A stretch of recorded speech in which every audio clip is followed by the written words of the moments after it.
No te vayas de compás, porque en el flamenco no nos vamos de compás. Y si alguna vez un flamenco se va de compás es porque quiere, y lo hace a cosa hecha, cosa que está entre los cánones. Porque el flamenco es muy grande, el flamenco es un arte universal, el flamenco es una declaración de intenciones, el flamenco es arte, el flamenco es cultura, el flamenco es tradición. Gracias al flamenco conservamos la memoria histórica y el patrimonio cultural de todos los andaluces a través de sus letras. El flamenco es auténtico, el flamenco es sentimiento, el flamenco es un género musical, el flamenco es una habilidad. No te vayas de compás, porque puedes perder algo más que una raíz cultural. Porque el flamenco es un territorio lleno de gracia. El flamenco es Andalucía, pero el flamenco también es España. El flamenco no es solo una cultura flamenca, el flamenco son el arraigo de todas las culturas que han pasado por Andalucía y que han cristalizado en este arte, el flamenco. Así que quédate aquí en No te vayas de compás, porque hoy celebramos el Día Mundial del Flamenco con un invitado de honor. Así que quédate.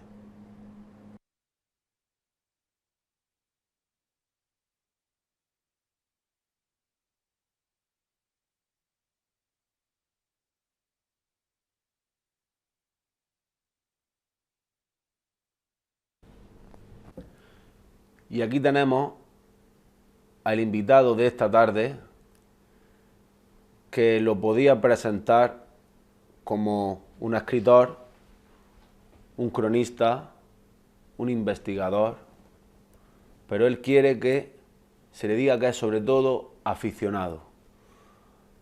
Buenas tardes, Antonio. Hola, ¿qué hay, Antonio? Buenas tardes. ¿Qué tal? Muy bien, en un sitio muy grato como es la Peña El Morato, con un entrevistador de lujo como es Antonio, al que le tengo muchísimo aprecio a él y a toda su familia, y hablar de flamenco, que quizás efectivamente, como has dicho y más definido, yo creo que la palabra aficionado es la que distingue al gran aficionado, valga la repetición de la palabra.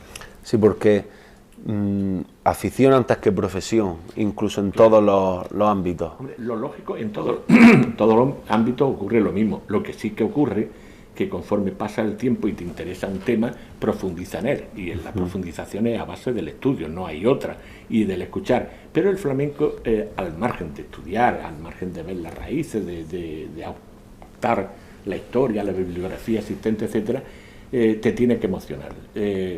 No es una disciplina en la que se estudia de forma automática, sino que tiene que haber un componente emotivo. Si tú no vibras con lo que estás viviendo, con lo que estás haciendo, no existe. Cuando yo me meto en un archivo o en una biblioteca a trabajar, yo me estoy acordando de un cante que acabo de escuchar, o una noche anterior, un viernes anterior, en la Peña El Morato o en mi ordenador, pero lo tengo muy presente. Bien.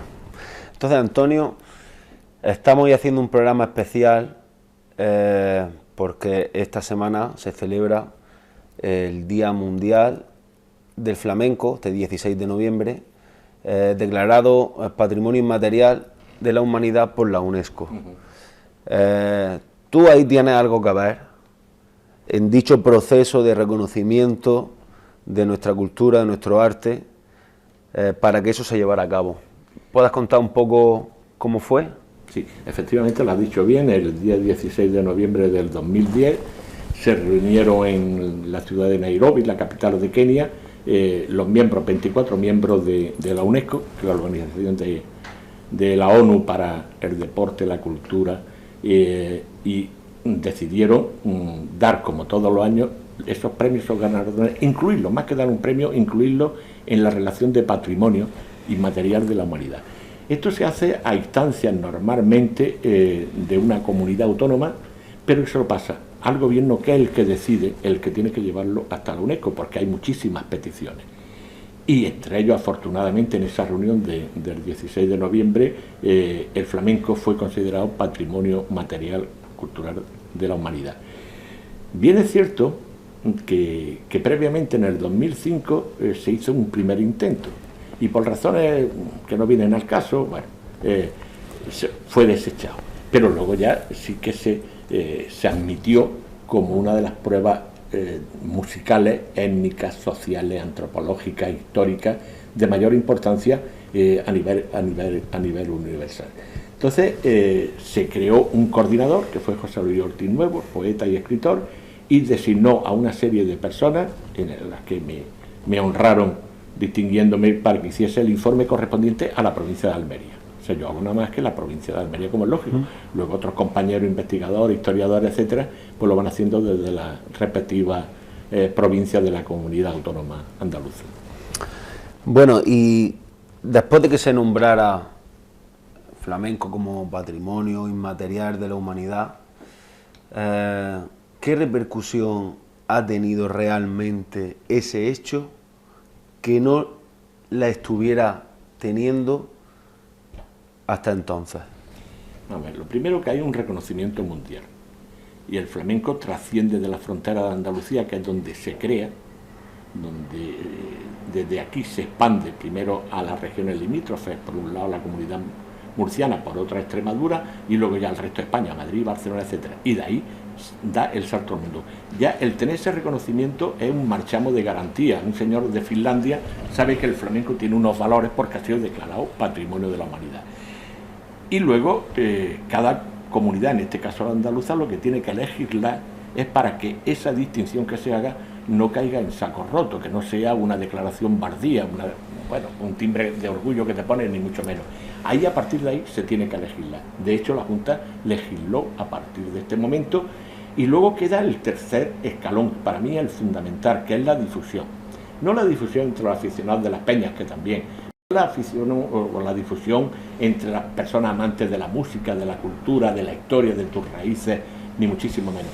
Yo creo que la gran tarea y la asignatura pendiente es llevarla a los centros educativos, desde la universidad a los institutos, crearlo como obligación, como una disciplina más, como una asignatura en el que tú conozcas lo que es flamenco, porque realmente lo que no se conoce no se ama, es muy difícil, ¿no? Y tampoco puedes pretender que los aficionados surjan de forma espontánea como la seta.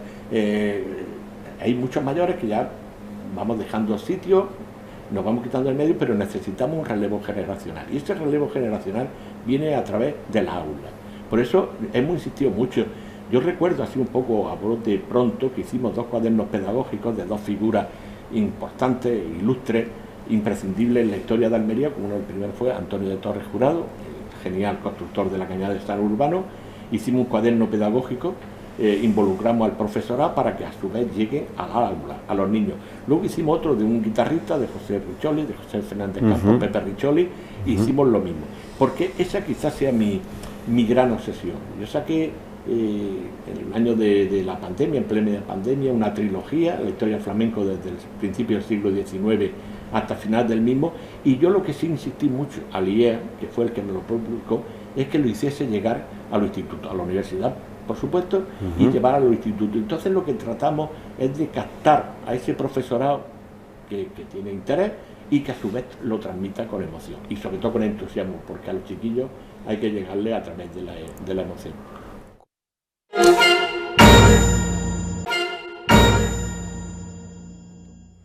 Entonces, este trabajo que me estás contando, y otros muchos, que no daría tiempo ni a hacer una serie completa anual a describir toda tu obra, pero sí que es verdad que te centras mucho en la investigación. ¿De dónde viene? ¿Qué te lleva a la investigación? Pues mira, me lleva, lo primero, la afición. Yo tengo muchísimos años, y desde que tenía 4 o 5, yo en la casa escuchaba el aparato de radio, era un bien escaso en la clase humilde de la que yo procedo, pero se escuchaba mucha copla y se escuchaba mucho fallero, mucho flamenco, de Carbonerillo, de Vallejo, de Palanca, de los grandes, y luego, por otro lado, lógicamente, doña Concha Piquer, nuestras paisana Marifé Triana, que la gente no lo sabe, pero su madre se fue embarazada en Almería antes de llegar a Sevilla. Primero por afición, pero luego fue un poco por rechazo a una injusticia histórica que se había consolidado.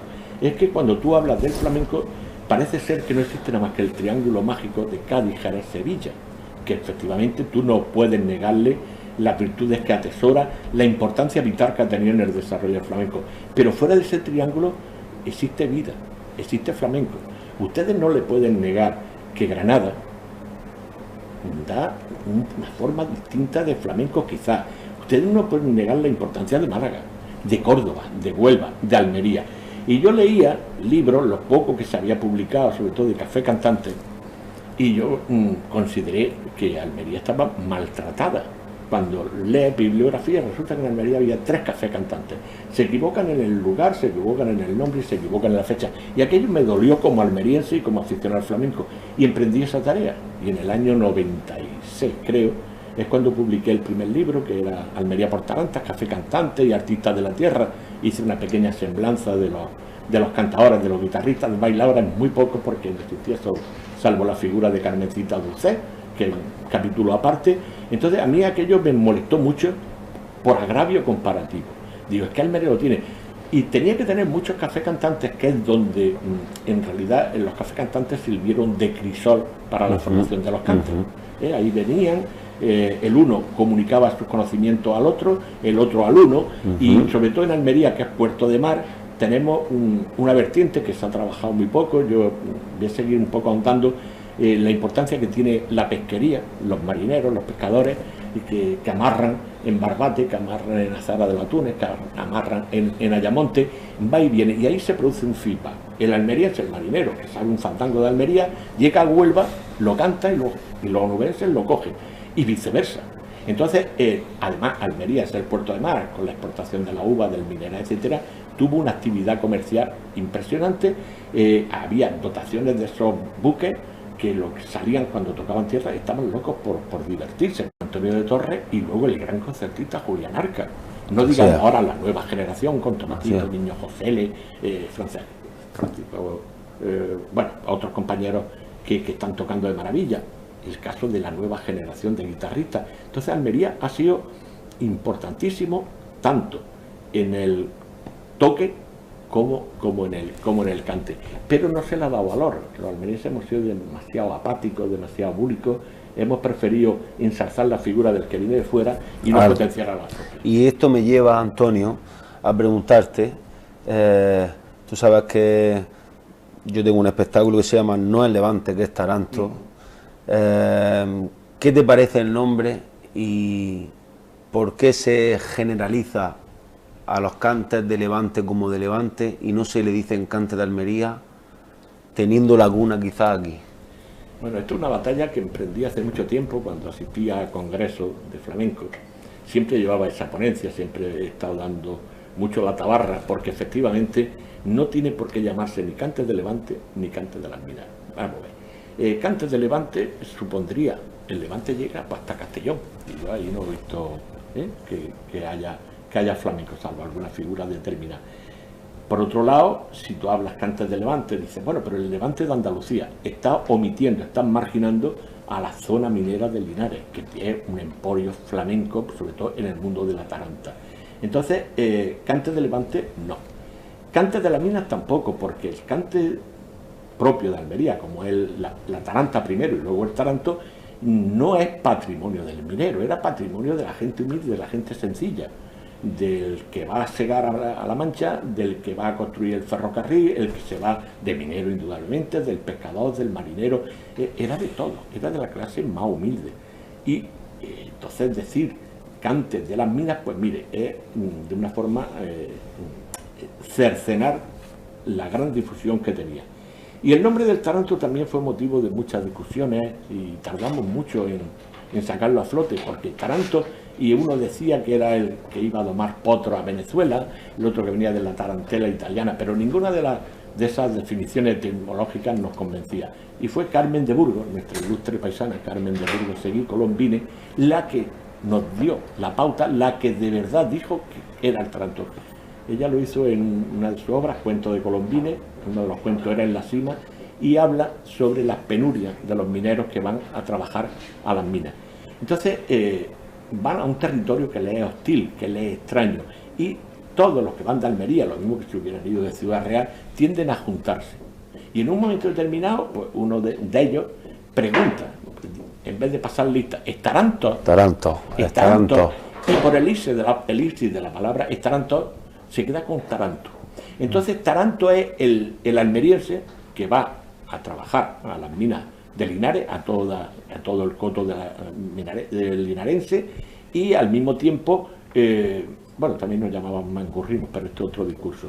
Y a partir de ahí, Taranto es el trabajador y Taranta es el cante que hace, que no es nada más que una derivación, un avance estilístico, musical, del fandango nacional, del fandango almeriense que se cantaba. De ahí viene. La etimología de Taranto ya, que quede claro que el patrimonio del copyright le corresponde a Carmen de Burgos Seguí, Colombines.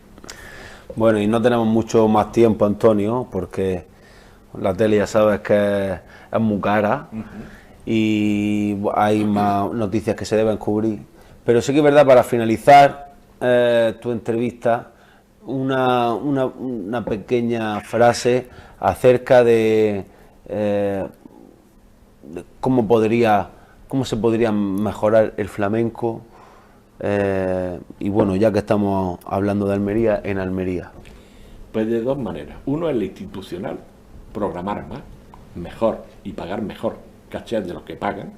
Eso por un lado. Por otro, ya lo dije con anterioridad, involucrar a los centros educativos para ir creando generación. Y luego ensalzar, que nunca me cansaré de decirlo, la labor importante, básica, que hacen las peñas. Esta peña, El Morato, en la que me encuentro muy orgulloso, es una de las peñas paradigma de lo que debe de ser un centro de reunión de aficionados cabales. Esta es una peña hospitalaria, puede entrar todo el mundo, y se va dando un flamenco directo. No es sentarte en un auditorio a escuchar a un señor como canta por Seguirilla, como canta por Taranto o como baila por Alegría. Aquí lo tienes cerca, estás sentado al lado de ellos y se disfruta. Las instituciones, por un lado, programando más, los centros educativos, dándolo a conocer en el alumnado, y las peñas, la función de las peñas. Y sobre todo el que venga, yo estoy convencido de que cada 10 personas que vengan por primera vez a la Peña El Morato o a otra peña, de cada 10 seguro que hay 7 que se emocionan y que se enganchan a la rueda, porque ya los mayores estamos pidiendo pistas de despegue, ¿no? Necesitamos el relevo generacional. Muy bien, Antonio, pues muchas gracias por venir esta tarde aquí a este espacio No te vayas de compás, que hablamos de flamenco y que ensalzamos pues no solo la figura de artistas del flamenco almeriense, sino de personas tan involucradas en el flamenco como es tu caso. Así que muchas gracias por asistir y nos vemos en otra, nos vemos en la Peña Flamenca, ¿no? Pues muchas gracias a ti por invitarme a Inter Almería, y que, como siempre se dice, salud y flamenco. Salud y flamenco. Salud y flamenco.